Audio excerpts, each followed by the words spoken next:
Apartado 2. Así fue como Perón, que a mediados de octubre era para todos, empezando por él mismo, un caso concluido, un mes más tarde ya tenía a su disposición dos partidos políticos que cubrían un ancho segmento del espectro social en acelerado tren de organización, además del apoyo de los núcleos nacionalistas y sectores independientes. Esto sin contar con la benevolencia oficial y la abierta ayuda de trabajo y previsión.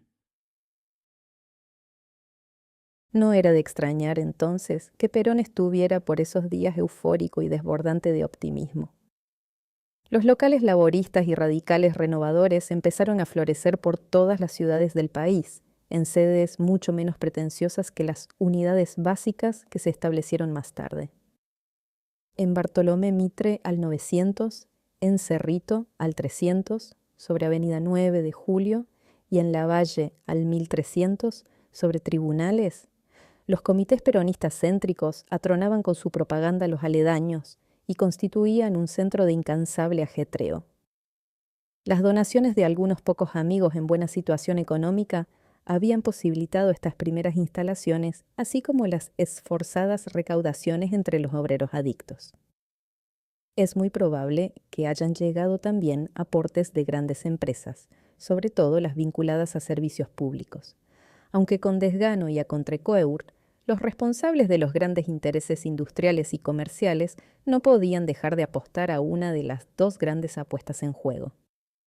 Se dijo por entonces que la CADE había entregado a Perón una suma millonaria, pero, naturalmente, la versión es inconfirmable, como lo es en general todo lo que se refiere a esta zona negra e inevitable de la política, que en los periodos preelectorales se transita cautelosamente por gente que sabe bien su oficio y sobre todo sabe guardar silencio.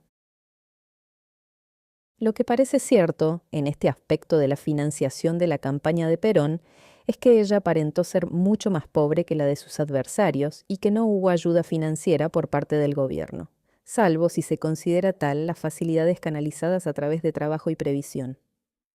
La Unión Democrática empapelaba el país con costosos carteles, folletos de propaganda bien presentados gráficamente, innumerables tipos de volantes, obleas y material escrito de toda clase. Las huestes de Perón se manejaban con tiza y carbonilla, cargando muros y paredes con el nombre de su candidato repetido demencialmente, masivamente. Los partidarios de Perón se movieron dentro de una gran escasez de medios, a lo que se sumaba cierta pobreza de imaginación publicitaria. Frente a los eslóganes, fórmulas verbales y golpes de propaganda de la Unión Democrática, los peronistas se limitaban a exaltar a Perón. En realidad, había imaginación en el peronismo y lo que ocurría era que faltaban medios para difundir sus expresiones. La prueba de que los peronistas eran tanto o más ocurrentes que sus adversarios lo comprueba la creación espontánea del ingenio popular en cantos, estribillos, motes y coros que terminaron por formar un verdadero folclore campechano y jocoso que después tendría larga perduración.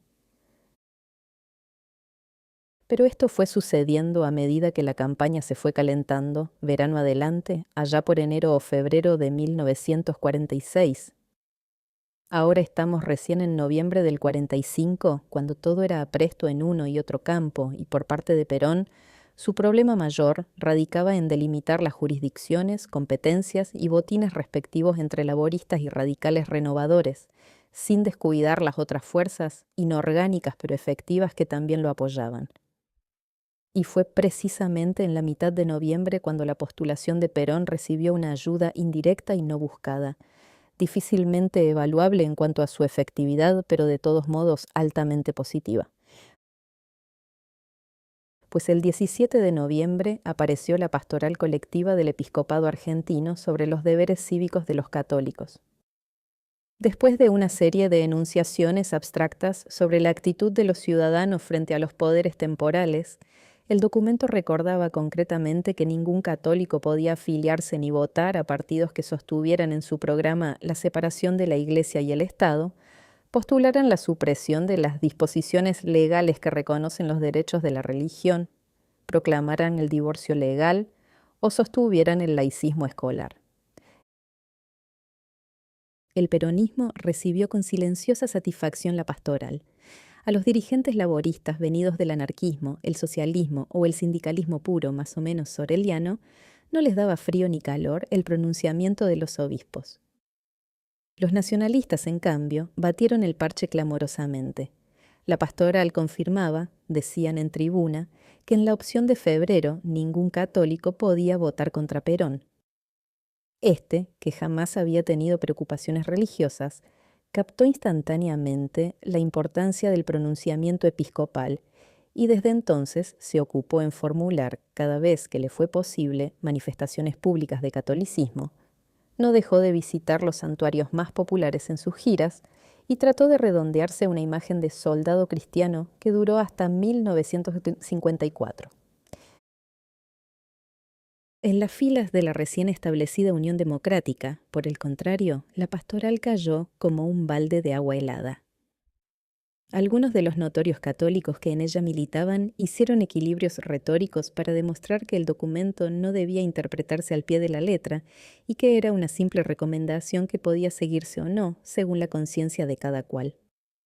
De todos modos, el documento enfureció a los dirigentes socialistas, comunistas y demoprogresistas, que lo vieron como un chalaneo vergonzoso hecho por la jerarquía eclesiástica a cambio de la enseñanza religiosa impuesta por decreto a fines de 1943 por el gobierno de facto. Pero no era así. La sencilla verdad es que los obispos debían expedirse en vísperas electorales, tal como suele hacer siempre la autoridad eclesiástica en estos casos, y que el documento no decía ni más ni menos que lo habitualmente expresado en la Argentina, en aquellas materias sobre las cuales la Iglesia considera indispensable pronunciarse: patronato, derechos de la Iglesia, divorcio, enseñanza. Y ocurría que por lo menos 3 de los 4 partidos que integraban la Unión Democrática sostenían programas que, en estos puntos, estaban en contradicción con la posición católica oficial. Nadie esperaba que los socialistas, los comunistas o los demoprogresistas dejaran de ser laicistas o divorcistas en aras del pronunciamiento eclesiástico. Pero del mismo modo, nadie podía suponer que la Iglesia dejaría de formular sus casi rutinarias directivas preelectorales para no molestar a la Unión Democrática. En realidad, el documento pudo tener mayor impacto si hubiese sido publicado sobre las elecciones y no 4 meses antes. Los obispos fueron en esto prudentes e imparciales hasta donde pudieron. Pero en el campo opositor, donde actuaban muchos católicos de tipo liberal, la pastoral escoció a fondo, y al día siguiente no más, la iglesia parroquial de Belgrano fue escenario de un incidente entre el cura, peronista, que cumplió su obligación de leer la pastoral públicamente con una inocultable satisfacción, y un grupo de feligreses que se retiró del templo y protagonizó en el atrio una trifulca. En realidad, la jerarquía eclesiástica desconfiaba en general de Perón. Los obispos no lo creían sincero y les había disgustado su prolongado y notorio concubinato. Los comensales habituales de los obispados eran caballeros y damas de la sociedad, furiosamente antiperonistas, y el prestigio de Monseñor de Andrea, líder virtual del ala liberal de la Iglesia, pesaba en la opinión de muchos. Pero la alternativa electoral solo presentaba 2 términos, y ningún responsable de la Grey católica sería tan loco como para desconocer a un candidato que al fin de cuentas impedía que las masas se hicieran comunistas. Había integrado el gobierno que estableció la enseñanza religiosa y se declaraba reiteradamente un fervoroso creyente. A principios de noviembre, algunos obispos visitaron informalmente a Perón, y el cardenal Copello olvidó en esa oportunidad su vieja querella con él. Es imposible determinar cuál fue el efecto cuantitativo de la pastoral, es decir, cuántos católicos dejaron de votar por la Unión Democrática a causa del documento. Pero lo real es que trajo muchos conflictos de conciencia y no ciertamente a los peronistas. Muchos individuos del clero menor, curas de campaña, párrocos de barrio, sacerdotes regulares de órdenes cuyo apostolado se realiza en ámbitos populares como los salesianos o los franciscanos, tomaron la pastoral con un entusiasmo que tal vez excedía el de sus firmantes e individualmente se convirtieron en ardientes propagandistas de Perón. No se sabe cuántos votos perdió la Unión Democrática por causa del documento. Pero los votos se cuentan de a uno, decía don Inocencio Pérez cuando llevaba a votar a los paralíticos en Luján, y en una lucha como esta no podía despreciarse uno solo.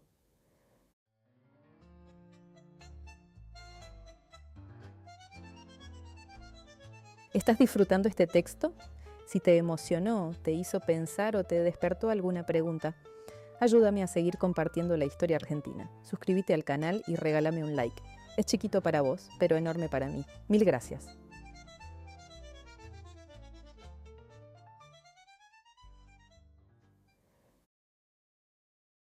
Durante el mes de noviembre, Perón no pronunció discursos y casi no apareció en público. Recibía en su quinta o en su departamento de la calle Posadas a mucha gente y estaba en contacto permanente con Mercante, que desde Trabajo y Previsión organizaba el Partido Laborista. Dejaba que los procesos se fueran desarrollando según su propia dinámica. Cuando se inauguró el local central del laborismo, en Cerrito al 300, sobre la avenida 9 de Julio, concurrió a inscribirse como afiliado número 1, definiendo así su posición política dentro del conjunto de fuerzas que lo apoyaban. El 12 de diciembre hizo una primera aparición semipública en el salón ubicado en Cangallo al 1700, frente a un par de centenares de dirigentes laboristas, radicales renovadores e independientes. Ante ellos formuló una exposición de 2 horas puntualizando el sentido del movimiento que encabezaba. Repitió algunos conceptos ya expresados en discursos anteriores. Desde 1914, el signo de los tiempos lo daba la Revolución Rusa, que significaba el acceso de las masas al poder. Y de paso, afirmó que la última guerra mundial la había ganado Rusia. Dijo que aspiraba a que su gobierno fuera una real revolución y puntualizó las reformas económica, política y social que había empezado a llevar a cabo desde el poder de facto y que completaría cuando fuera presidente constitucional. No aspiramos a 6 años de gobierno, dijo Perón, sino a asegurar 60 más, y para ello necesitamos una fuerza orgánica. Definió al movimiento como radical laborista. Tuvo buenas memorias para Irigoyen, revoloteó sobre las encíclicas papales y pidió unidad a sus huestes. Quienes lo escucharon en esa oportunidad quedaron impresionados por la coherencia y claridad de la exposición. El 8 de diciembre se había realizado el gran acto de la Unión Democrática en Plaza del Congreso. Perón resolvió entonces que sus fuerzas replicarían con una demostración el 14, menos de una semana después, decidiendo que el acto se hiciera en un lugar cuya elección era toda una compadrada, la Plaza de la República, el ámbito más vasto de Buenos Aires, un foro virgen de actos políticos porque nadie, desde que existía, se había atrevido a llenarlo. Pero el candidato oficial tenía fe en sus propias fuerzas y sabía que podía salir airoso de esa prueba. Y así fue. Era un día tremendo de calor y el acto se programó para la caída de la tarde. Sin embargo, desde las 17 ya estaban llegando grupos cada vez más nutridos, algunos con bombos y latas vacías para hacer barullo. Delegaciones de jinetes, columnas con carteles indicando su adscripción gremial o su origen geográfico, corrientes con Perón, grupo de residentes santiagueños. Iban rodeando la Plaza de la República con un compacto cinturón de gritos y cantos. A las 19 era imposible llegar al palco instalado al pie del obelisco, que poco después se hundió ruidosamente, cargado como estaba de entusiastas que insistían en estar en el lugar donde hablaría Perón, lo que trajo inconvenientes en la transmisión radial que se había programado para todo el país. A las 20, la gente llegaba desde el obelisco hasta Bartolomé Mitre. 3 manzanas de gente, y el entusiasmo de ese público fluido, gritón y bullanguero estremecía todo el centro de Buenos Aires. Casi a las 21 empezó la parte oratoria desde el local laborista, vista la imposibilidad de hacerlo desde el palco. Se leyó una proclama del flamante partido. Era un documento serio y orgánico que definía el movimiento como entroncado con las nuevas inquietudes que preocupaban al mundo actual, vinculándose en el orden internacional a las corrientes progresistas que con un nuevo espíritu intentan construir un mundo mejor en el que reina la justicia. Por supuesto, nadie escuchó esta proclama. Todo el mundo aguardaba la palabra de Perón. Todavía hablaron Monsalvo, Gay y Ruggier antes que el candidato iniciara su discurso desde el balcón. Fue una hermosa arenga. Bien dicha, con un tono popular sin exageración. No queremos pelear, dijo Perón. Queremos orden, no ganaremos peleando, ganaremos votando. Hizo las acostumbradas alusiones a las encíclicas y a la inspiración irigogeniana de su movimiento y lanzó una de sus frases más felices. Los obreros deben ser artífices de su propio destino. Y dijo una cosa que repetiría durante la campaña. No estamos contra nadie, estamos con el país. Por eso seguiremos gritando viva y no gritaremos jamás que muera nadie. Desfilaremos por nuestras calles tranquilos, entusiastas de nuestra causa, sin calificar a nadie de chusma ni de descamisados, para contrapesar a ellos que han lanzado el calificativo despectivo. Tendremos el corazón bien puesto debajo de una camisa, que es mejor que tenerlo mal debajo de una chaqueta. Las alusiones a la camisa y a los descamisados tenían su intención.